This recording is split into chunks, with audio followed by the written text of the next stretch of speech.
The Lakers finally traded Russell Westbrook. To be honest, it doesn't even feel real, like I'm still processing it. When it first happened, I was ecstatic because D'Angelo Russell was my favorite player on the Lakers before we got Lonzo Ball. I wanted it to be D'Angelo Russell and Lonzo Ball in the backcourt. I remember going to my first Lakers game ever in person towards the end of the regular season, and D'Angelo Russell hit a game-winning shot.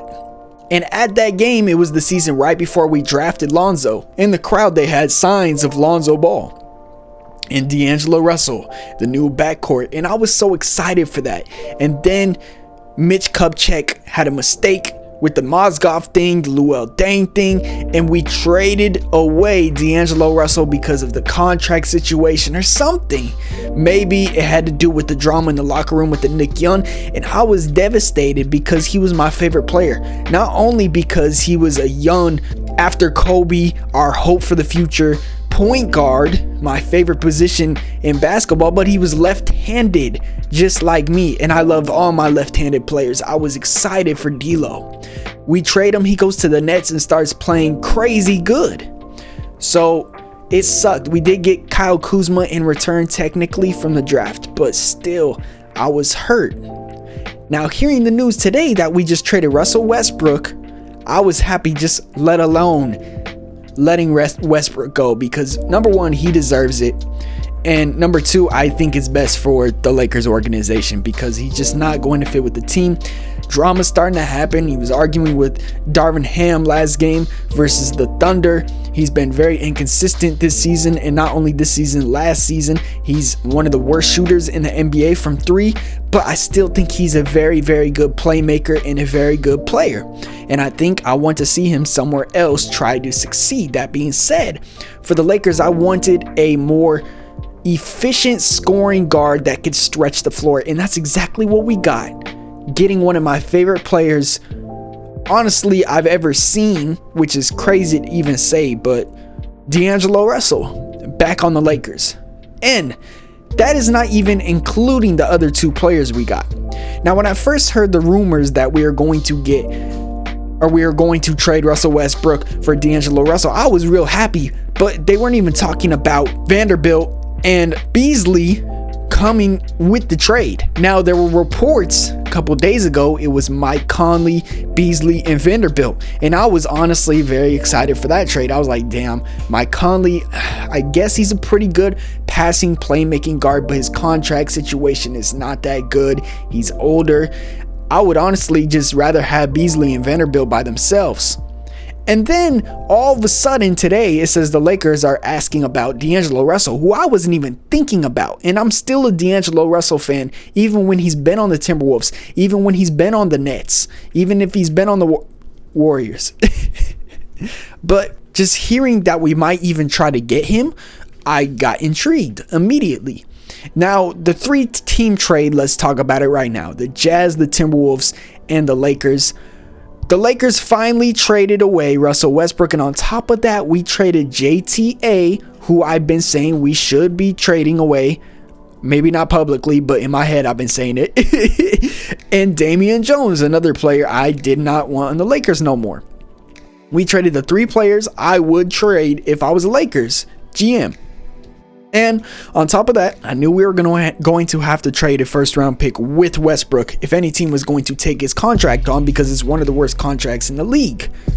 On an expiring deal. That's what makes it one of the worst contracts in the league, because obviously Russell Westbrook is a very good player. He's probably not worth that money no more, and at the same time it's an expiring deal, so it's like any team's just borrowing him for the rest of the season.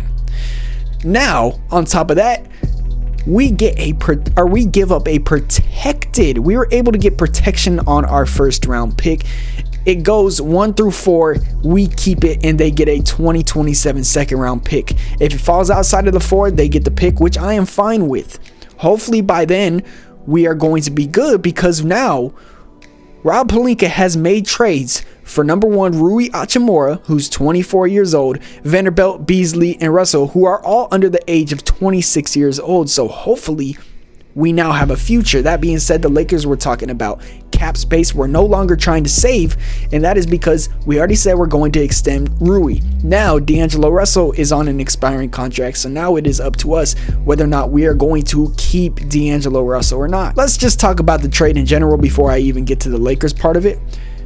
The Timberwolves are going to get Mike Conley and Alexander Walker, who a lot of people are forgetting about, who was involved in the trade, and a couple second round picks from the Utah Jazz, not from the Lakers.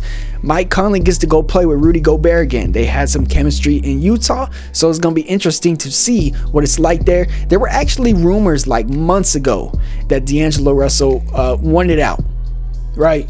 In the media, he said he didn't want to be part of this team no more. He wasn't getting utilized the right way, and even tweeting 2 days ago, he didn't want to be in Minnesota no more, which sucks because it was him and Cat, friends.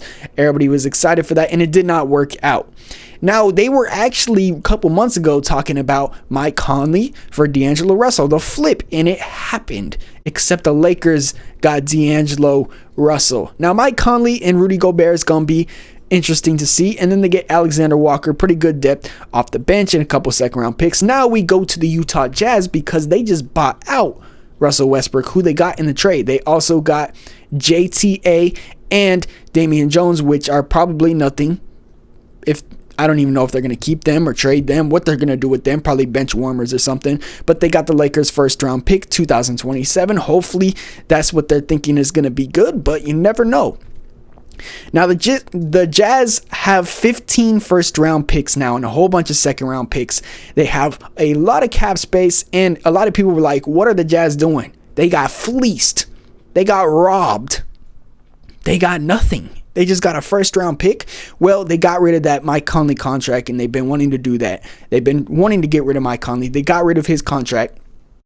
The Lakers get rid of Russell Westbrook's contract, and the Jazz buy him out. So the Jazz now have a whole bunch of cap space and a whole bunch of first round picks. They're committing to that rebuild, and they still have Markkanen and JC for now. You don't know if Jordan Clarkson is going to get traded, and Colin Sexton, a couple young players. Now let's go back to the Lakers side of things.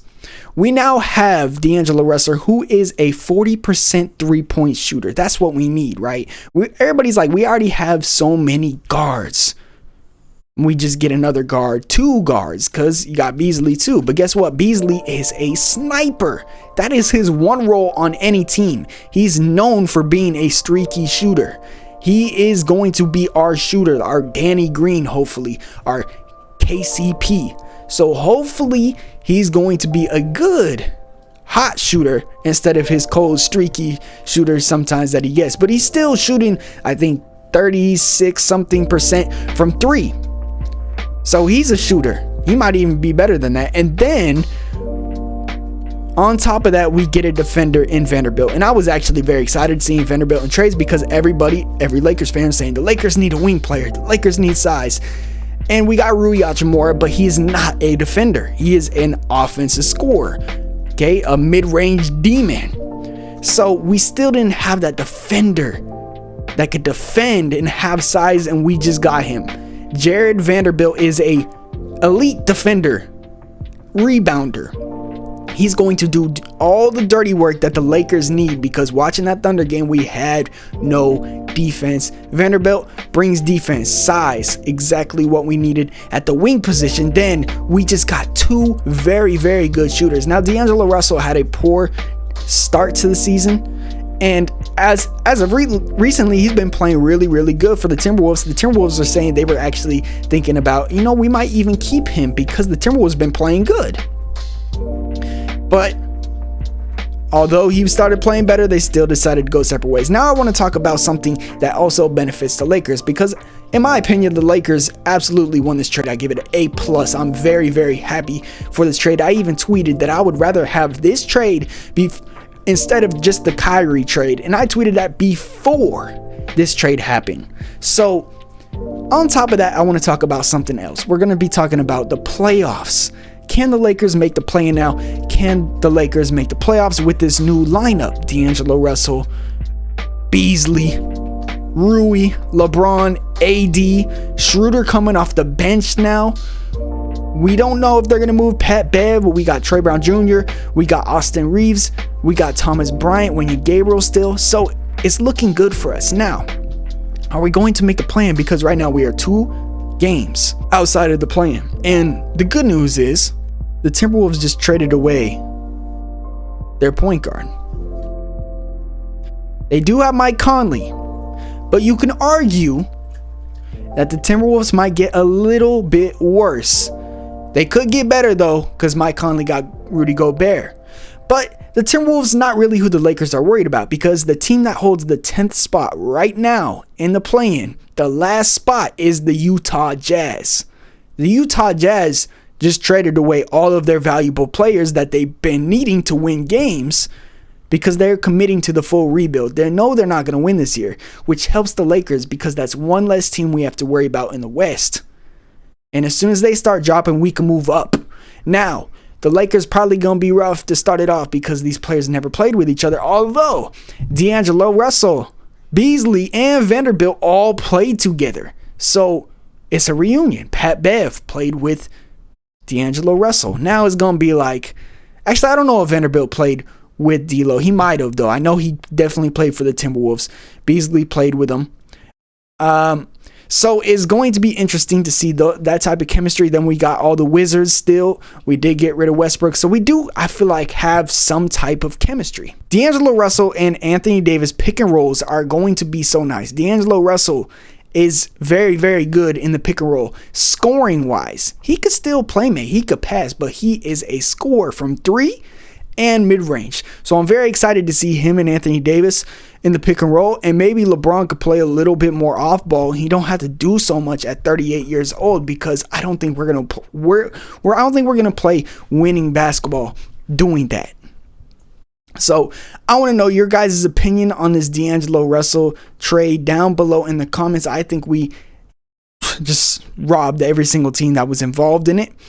Interesting to see how Mike Conley is going to fit with Rudy Gobert, but I am extremely happy with this trade. I'm interested to see what number D'Angelo Russell is going to pick, number 1 or number 0. So that's going to be it for this video. Hope you guys enjoyed. Hit that like button, hit that subscribe button. This is ZTAY. Peace.